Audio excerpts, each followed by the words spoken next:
Hello Zwifters, welcome to a little race I did. This is part of the Tiny Race series by Zwift Insider. This is race 3 of 4. The races all take place within an hour of each other, 9 till 10 AM British summertime. This one's on the Innsbruckring course, starts in the normal place and finishes at the top of the leg snapper, just 5.7 kilometers-ish. It tends to attract quite a high quality field, this race series. I did the second race in the A's, that was around New York. I missed the first because my cat was sick. But here we go. Likes to place at the front, so I don't have to start off too crazy. But still pretty hard to keep up with the front. Maybe went a bit hard there, could have eased off a bit, taken a bit more draft. Still well up on the field.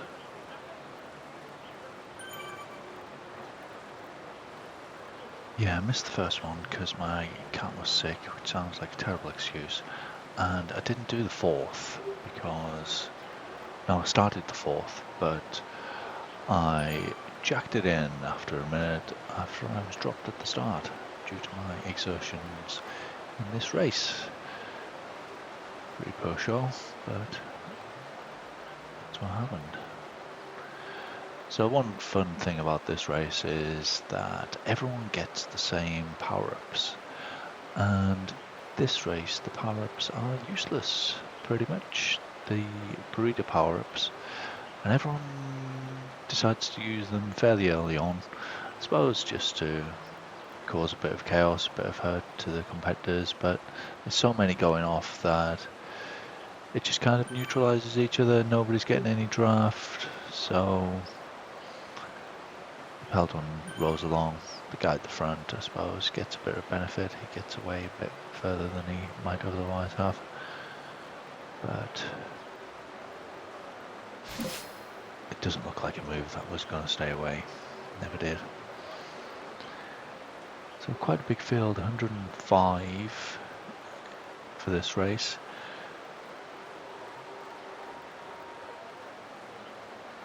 As I said, pretty high quality, lots of really strong riders.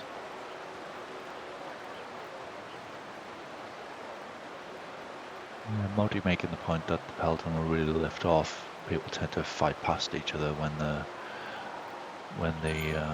burritos are fired, but didn't really happen so much here because there were so many of them.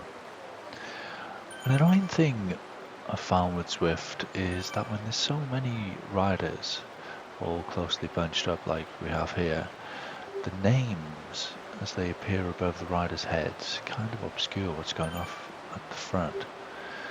And if you combine that with power-ups going off, as I had in my first race, there was a rise coming just before the finish, so everyone was popping their power-ups, they had all these names, and because it was an undulating course I couldn't actually see what was going on.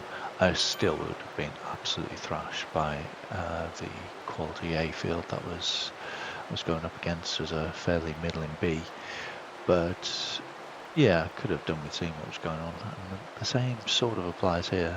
You can use the mini-map to see that nothing's spectacular is going off the front. And this is the course where there was the UCI Championships, and I watched a replay of it recently, and that hotel, the representations are remarkably familiar. That hotel, rather odd-shaped building, features in the real race.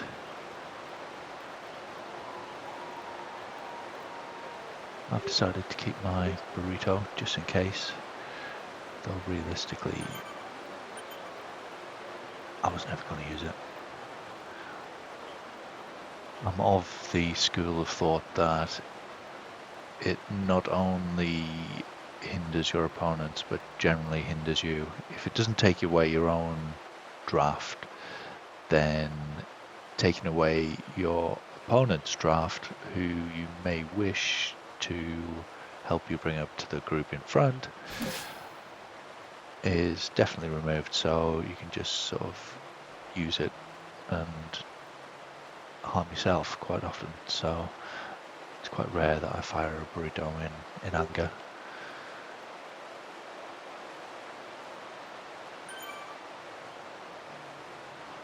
My 1 minute power is probably my biggest strength and helps me probably stay in most races rather than win races. There are occasions that I've done a breakaway to use that relatively good power, but on the whole, these short climbs, like on the leg snapper, aren't normally the finish.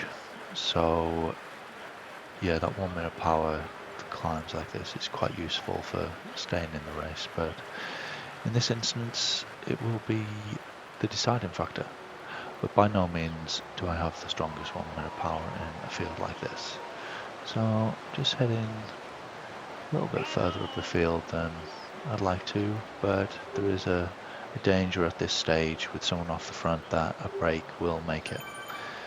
And if you get a 10-second, well, even a 5-second advantage onto the leg snapper, then with it being a 40-second climb, that could be crucial. So not wanting to bridge myself, but being aware that the speed of the peloton will increase as people chase down that leader. I just want to be in touch with the front.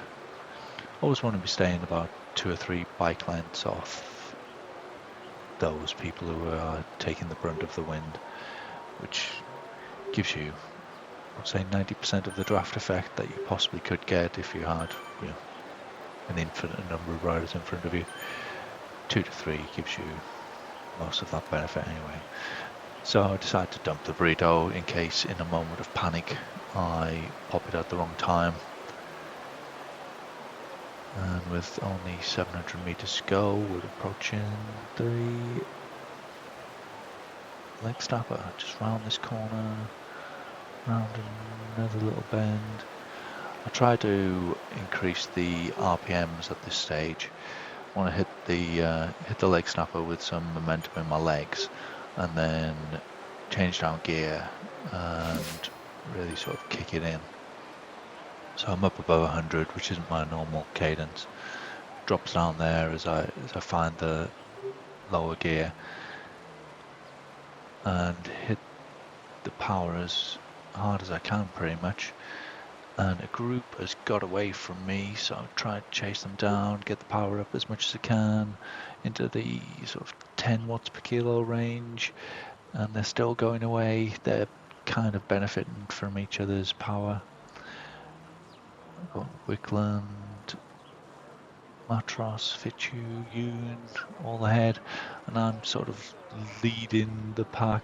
Managed to take on 1 extra place, and although it doesn't say it there, I think I crossed the line on the road in 8th place. But I got 6th place on Zwift Power after perhaps a couple of DQs, which I was absolutely delighted with, and a little rating boost as well. 5 points lower on the ratings, which was quite pleasing. Okay, bye.